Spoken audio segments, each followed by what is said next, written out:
We're going to start this session now, and so do rev up for a journey into India's electrified tomorrow, where the horizon is powered not by gas, but by gigawatts.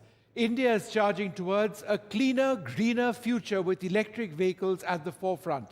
By 2030, anticipate a revolution on Indian roads where 8 crore EVs, ladies and gentlemen, hum quietly powered by a robust network of 39 lakh charging stations. Now, this isn't just about cutting emissions, it's a full throttle move towards innovation, job creation, and energy independence.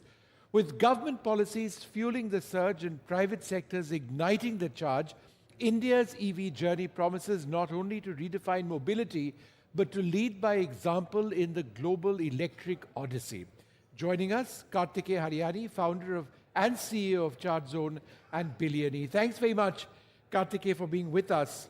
Yeah, thank you, Vishnu. I think one of the biggest problems in our country right now is, in fact, there are two.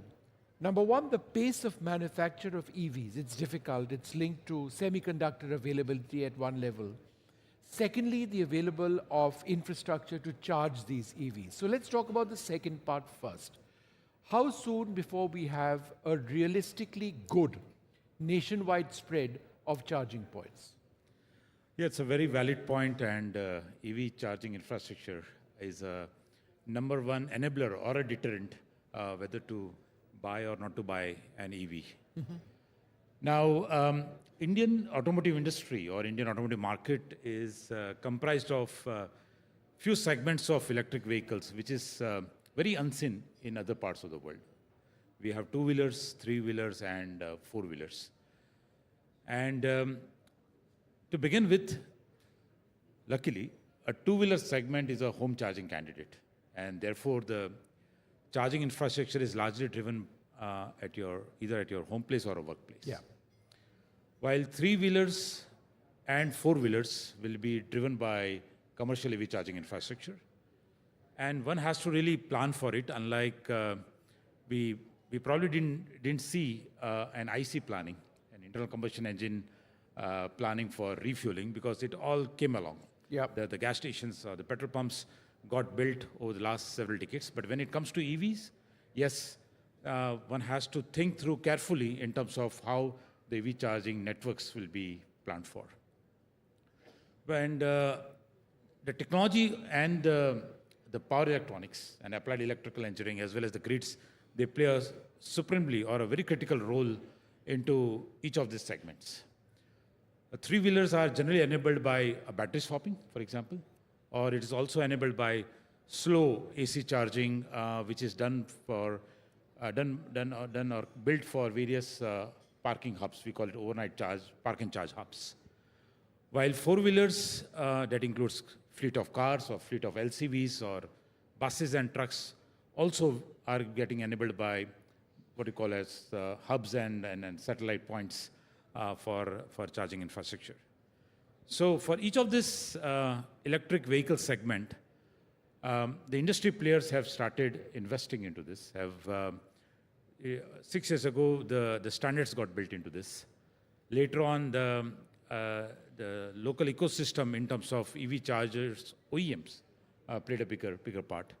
The localization did happen in terms of the semiconductors, in terms of as well as power electronics, as well as in terms of several components which forms an EV charger as an equipment, got localized in the country. And today, fortunately, as a market, as a country, we are ready with chargers localized both for three-wheelers as well as four-wheelers. Sure. One of the big concerns that a lot of people have when it comes to buying an EV car, for example, for themselves is, look, great, I can contribute to the environment, I can buy an EV car. But if you look at our road conditions and the temperatures, right, it's extremely hot. That means there's a high use of air conditioning. If there's a high use of air conditioning, there's a lot of pressure on the battery. Start and stop traffic means that, again, you're not getting very much efficiency out of the battery as well. And all of this has an impact on the life of the battery. In the case of EV cars, the cost of the car is largely the battery itself. What's the way around this? Is there any? Well, I think it's a very, very good question, but more very pertinent point when it comes to adoption of an electric car, let's say. Yeah. However, in India, the market of electric cars or cars per se has been personal mobility. Yeah. And personal mobility is a micro mobility in our country. If I ask you, Vishnu, that do you drive more than 51 kilometers a day? Maybe answer is not. The answer is actually yes, of late. We moved to a new office. Absolutely. So, Which means actually that an EV transition for me makes sense. absolutely. Yeah. So, 80% of the mobility requirement for an Indian consumer is less than 51 kilometers a day. Now, with this stat, yeah, EV becomes not only a natural choice for adoption, but it is also a question whether the cost makes sense. So we call it total cost of ownership, right? And lesser the utilization, then as an individual consumer, you'll say, well, I don't need an EV, or the payback or the ROI is not really attractive. Well, sans the benefits of the of going green or contributing to the environment. But well, there are good news around. Two developments have happened in the industry so far. Over the last 2 quarters, the cost of the battery has come down by half. Now, this was largely what we call as $200 per kilowatt hour for a very long time. We have seen the numbers around $120, $130 per kilowatt hour. The second good news is some of the OEMs have initiated battery as a service, which means coming to your second part of the question, whether the life of the battery, temperatures, potholes, traffic, acceleration, decelerations, and so on, and it will consume the life of the battery sooner than the warranty period. But well, the good news are that some of the OEMs, and I can see that most of the OEMs will follow this cue, is in terms of bringing battery as a service. Right. In other words, battery and charging effectively becomes your fueling system. And what you are actually going to buy is a car without the battery cost, Right. which means equivalent to a cost of a petrol car, for example, and then you pay for battery and charging as a rupee per kilometer. Yeah. So, What about fast charging technology? Because that's another area which is a concern. People are impatient, and perhaps rightly so. Who has time to get 100% charge by charging for a period of 12 hours plus? But in the case of cars, I do know that fast chargers are available, but is the cost of a fast charger considerably more, and is its efficiency lower? So, Vishnu, it's clear that fast charging is a key for adoption of an EV. And it's not about just cars, but also buses and trucks. Now, good news is for a charging company like ours, as ChargeZone, when we started off in 2019, there were green sprouts around electric cars coming into the market. Then electric buses started coming into the market post-COVID. And today we see the launch of electric trucks as well. So as a charging infra player, I'm agnostic to any of these four-wheelers. Now, as a priority, I will be rather enabling intercity e-mobility. In other words, the charging infra on highways has become our priority number one. Apart from roughly 450 plus locations we have in the country across 22 states already, we have also electrified 30,000 kilometers of highways in India. And effectively, you can drive from Amritsar to Chennai using our network without any range anxiety, whether it's for your car, for example, or even for a truck for that matter. So, fast charging is a cornerstone, it's clear. But if I am going to invest onto a fast charging only for cars, well, I don't think I'm going to even make money during even my lifetime. Having said that, intercity buses and intercity trucks are going to be the biggest enabler for e-mobility ecosystem as India enters into a new phase of energy transition. And also we heard Prime Minister Modi early this morning was our net zero targets. India as a developed country, 2047 is one vision, but by 2070, though it's a 50-year... But let me jump in and ask you one thing, since you raised it. Yeah. Why is the cost of an EV more than a petrol vehicle if, as you say, the cost of the battery has come down by half? Yeah, right. So, well, it's clear that, and it's very, very kind of common sense approach to analyze this. When you move from a diesel car to a electric car, you are taking out the engine, you are taking out the powertrain. What you're bringing are the motor controllers. You bring in the motor, e-axle, for example, which is the next big thing, and the batteries.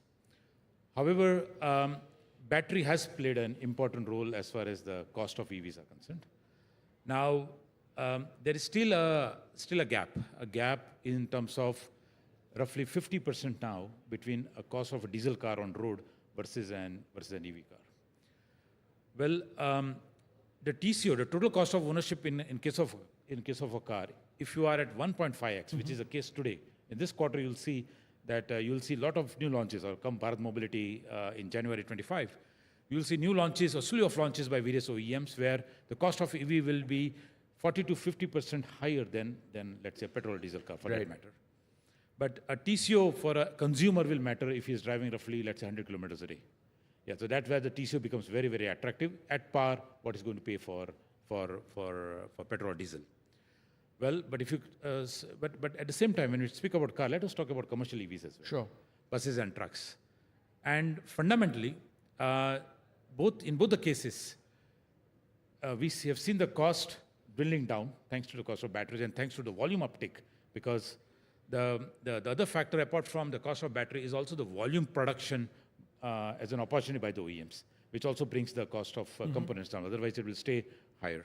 But in case of, just like in case of cars, I mentioned 1.5x, we have figured out as a platform Billion E that if an electric truck or electric bus is 2x the cost of the current diesel truck or a diesel bus, your TCO will be equivalent to a diesel cost, because thanks to the arbitrage of the cost per kilometer on a diesel versus cost of per kilometer for an electric.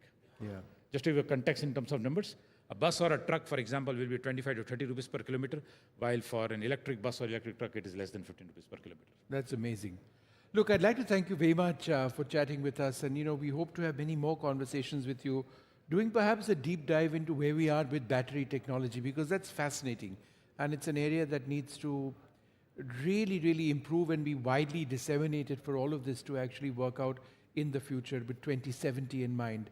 Thank you so much for being with us, and thank you so much for being a part of the NDTV World. Thank you, Series. Vishnu. Thank you.